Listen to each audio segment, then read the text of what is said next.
உயர்ந்த மனிதர்களுக்கான உயர்ரகமான car all new Honda City புதிய சலுகைகளுடன் விற்பனையில். जनाब M.K. Stalin जी, जनाब विजयन जी, जनाब राहुल गांधी जी, जनाब तेजस्वी यादव जी, जनाब T.R. बालू जी, जनाब दुराई मुरुगन जी, मोहतरमा कानिमोजी Karunanidhi Saiba, dignitaries on the dais, assembled ladies and gentlemen, Vanakkam and Adab.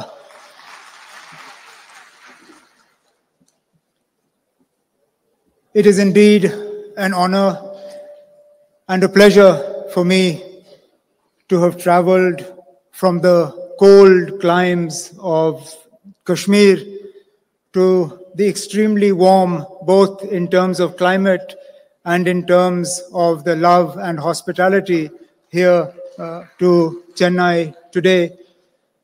Srinagar, just to give you an idea, had snowfall 2 days ago. Last night, the temperature was -2. Today here in Chennai, I arrive and it is 35 degrees. So you'll understand why it's a little on the warm side. But more than the temperature, I'm here because of the warmth that exists in your hearts, and particularly in the heart of our host, the Honorable Chief Minister of Tamil Nadu, Shri Stalin ji, and I'll come to that. But first and foremost, I would like to congratulate him for the release of his autobiography, One Among Us.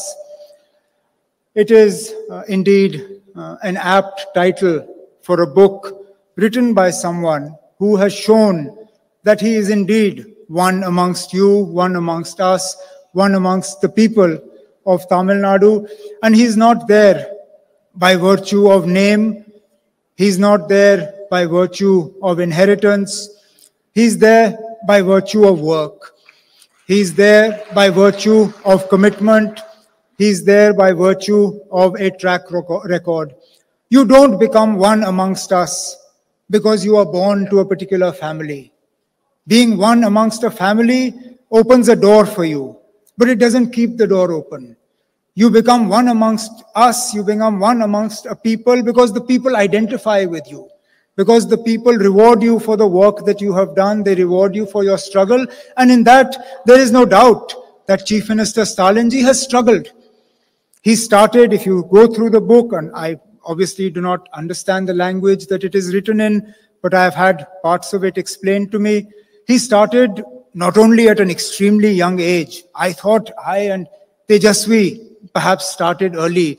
But in the book, I see that the Honorable Chief Minister started at the age of 13, and that too at the very grassroots level in the Assembly constituency, from where he then fought and won his assembly election. Not only that, he struggled through detention. I have been detained more recently than he was, but 1 year of an unjust detention in jail is also something that adds to that struggle. It adds to building that character.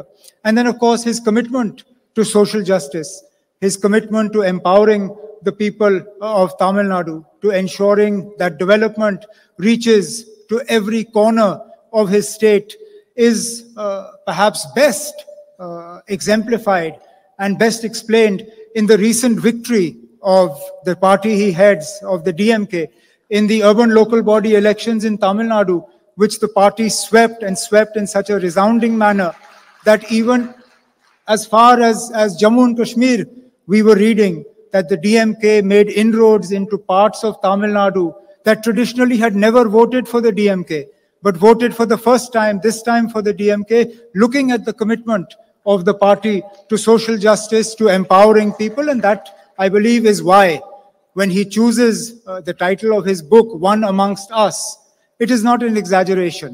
It is something that the people of Tamil Nadu, through the use of their vote, have shown that yes, He is considered one amongst you, one amongst us, one amongst the people of Tamil Nadu, and therefore I would like to congratulate him for this book and hope that he has a long and successful political career, so that politicians like to write in volumes. We don't like to write just one. So this, I hope, is the first volume, and over the course of a long and illustrious career, we will have many opportunities to release volume 2, volume 3, volume 4, and so on and so forth. So there will be many more volumes of the book. Now I come to another reason why I am here. In times of adversity, one knows who one's friends are. The people of Jammu and Kashmir, myself, my father, we went through a period of adversity that we could have seldom imagined. I don't think any of us thought that we would see what we did on the 5th of August 2019. And that's when we woke up to who our real friends were. Because a lot of people who we thought were friends were silent. A lot of people who we thought would speak up at the unjust way in which Jammu and Kashmir was treated, said nothing. A lot of people who we had great, close personal relations with, not only were silent, but were actually complicit and supportive of what happened on the 5th of August 2019. Yet as far as Tamil Nadu is from Jammu and Kashmir geographically, the way in which the voice of Janab Stalin Sahab, of his colleagues, of the people of Tamil Nadu was heard by the people of Jammu and Kashmir, criticizing and condemning what was done to the people of Jammu and Kashmir, the way in which we were detained, the way in which we were locked up, the way in which the constitution was completely dismembered, is something that we will never forget. And that is why I am here, not only in my personal capacity, not only on behalf of my father, but on behalf of the people of Jammu and Kashmir, to say, Stalin Sahab, thank you very much. Thank you. Thank the DMK. Thank you to the people of Tamil Nadu for your friendship, for your support. And all I can say is that we are an extremely small state. We are an extremely small political party. We are very far from where you are. But if there is ever a time when you need us, if there is ever a time when you need us to speak for you, to speak with you, to stand with you, we will be with you, come rain, come snow. We will be with you shoulder to shoulder to show that, as you proved, a friend in need is a friend indeed, and this is something that we will never forget.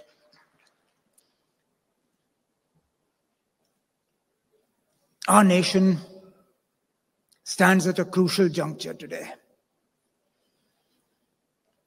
The very idea of what we stand for faces an onslaught. Today we are told that we no longer have a right to choose. That somehow the freedom to choose is not ours to enjoy. Whether it is the freedom to choose whether to follow a religion or not, and if to follow a religion, then how much of it to follow. Even that today must be dictated to us. As an individual, I believe that it was my right to choose. As a Hindu, I should be able to choose whether I want to wear saffron robes or not, whether I want to sport a tilak or not. As a Sikh, I believe that it is my right to choose whether to tie a turban or not. As a Muslim, I believe it is my right to choose whether to wear a cap or sport a beard, or wear a burqa or a scarf or a hijab. Because that, as an individual, is between me and my God.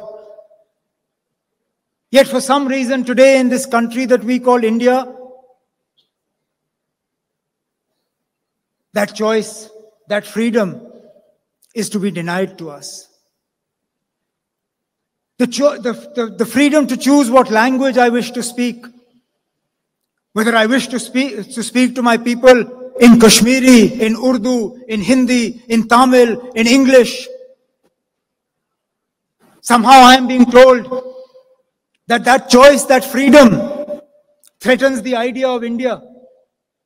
How I choose to dress, whether I wear a veshti, whether I wear a kurta pajama, whether I wear jeans or a t-shirt, that somehow that choice, that freedom, that offends the idea of India.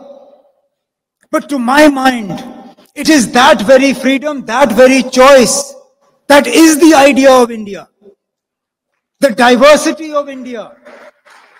The diversity of India, north to south, east to west, that allows me to choose where I live, how I live, what I eat, what religion I follow, what I wear. That is the idea of India. And if that choice is taken away, then that idea of India is being taken away from me. And it is that idea of India that we must protect. India that we must protect. India is too large a country for some homogeneous idea of India to prevail on everybody. It is a similar onslaught in the idea of what allows the government of India, how you govern a country as diverse as India. India as a federal unit is enshrined in our constitution. Yet there is a continuous onslaught on the powers of the state to decide for themselves what is in the interests of the people of Tamil Nadu, of Kerala, of Jammu and Kashmir.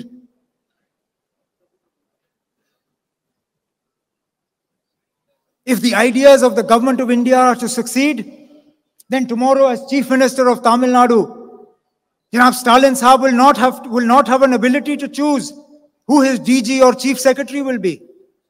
The Chief Minister of Kerala will be sitting and chairing a cabinet meeting, and suddenly a call from Delhi will come and his Chief Secretary will be removed. Is this the idea of what a federal structure looks like? Is this respect for states? Is this how we are going to strengthen the idea of India? By disempowering people. See, what starts in Jammu and Kashmir does not end in Jammu and Kashmir. The experiments of Jammu and Kashmir then get utilized in other parts of the country. So I'm here not just as a victim of what has been done, but as a warning of what can be done. My state was divided into two parts and reduced to a union territory without the consent of the people of Jammu and Kashmir.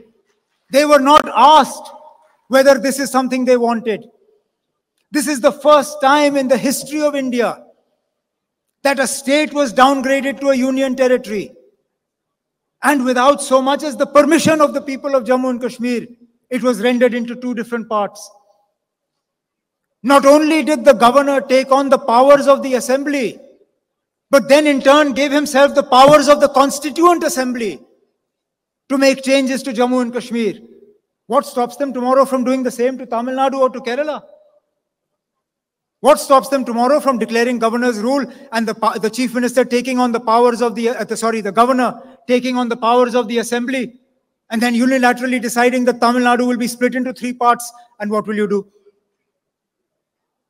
Therefore, it is very important that like-minded parties, like those represented on the dais today and those who are not here, that believe in the idea of India, that believe in the idea of India as a country that is united because of its diversity, that is united because we are different north to south, east to west. Because what unites us is the idea of the ideals that are enshrined in the country that is Bharat, that is India. And that is what I hope that together we all can protect. And that is the message that I bring with me from the people of Jammu and Kashmir, that what started in Jammu and Kashmir may not end in Jammu and Kashmir. And therefore it is important that we continue our struggle. It is a right struggle. It is a just struggle. It is an imbalanced struggle. Because the fight we wage is not against a political party. It is against an entire machinery. Tejashwi made mention of it in his speech.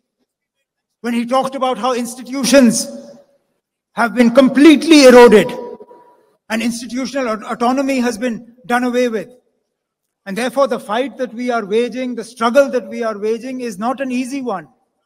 Perhaps it's not even a fair one, but it is definitely a just one.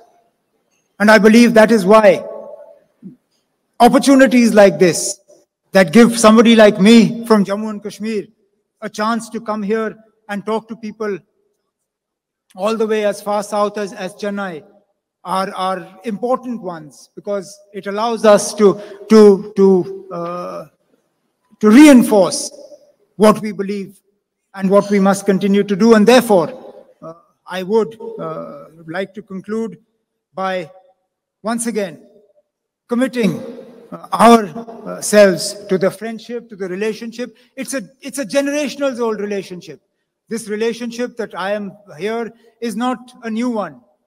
It's not my father. It started from my grandfather. My family has a very close relationship with the state of Tamilnadu. My grandfather was detained here. And therefore, all I can say is that I hope that the idea of India that we hold dear to our hearts is the India that we will give to our children and grandchildren in the inheritance that we pass on to them. And I'm sure as long as we have leaders like Shri Stalin and his colleagues here, Tamil Nadu will be a bastion of strong support and strong message of the idea of India in its diversity and in everything that makes it special. Once again, my heartfelt congratulations to Janab Stalin Saab for his book. Oh, before I finish, I understand that tomorrow is the Honorable Chief Minister's birthday. Ordinarily, traveling from Kashmir is famous for shawls, but shawls can only be used in very cold climate. You don't have cold climate here. So when I was thinking, what can I bring for the Honorable Chief Minister as a token from the people of Jammu and Kashmir for him, for his birthday, I thought there's no point giving him a shawl, because if I give him a shawl, it will go in the cupboard and not come out. And therefore, I have brought a very small carpet from Kashmir as a symbol of our love and our affection for the Honorable Chief Minister, which I hope he will accept. And I look forward to one day welcoming Shri Stalin also to Kashmir, so that we can have a similar function there. Thank you all very much. Thank you. Honored with your presence and such an intense special addresser. Thank you so much. கழகத்தின் பொருளாளர், இயக்கத்தின் மூத்த முன்னோடி.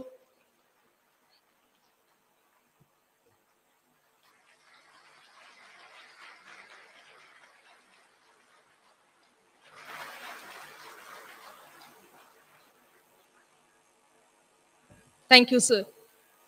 உயர்ந்த மனிதர்களுக்கான உயர் ரகமான car all new Honda City புதிய சலுகைகளுடன் விற்பனையில்.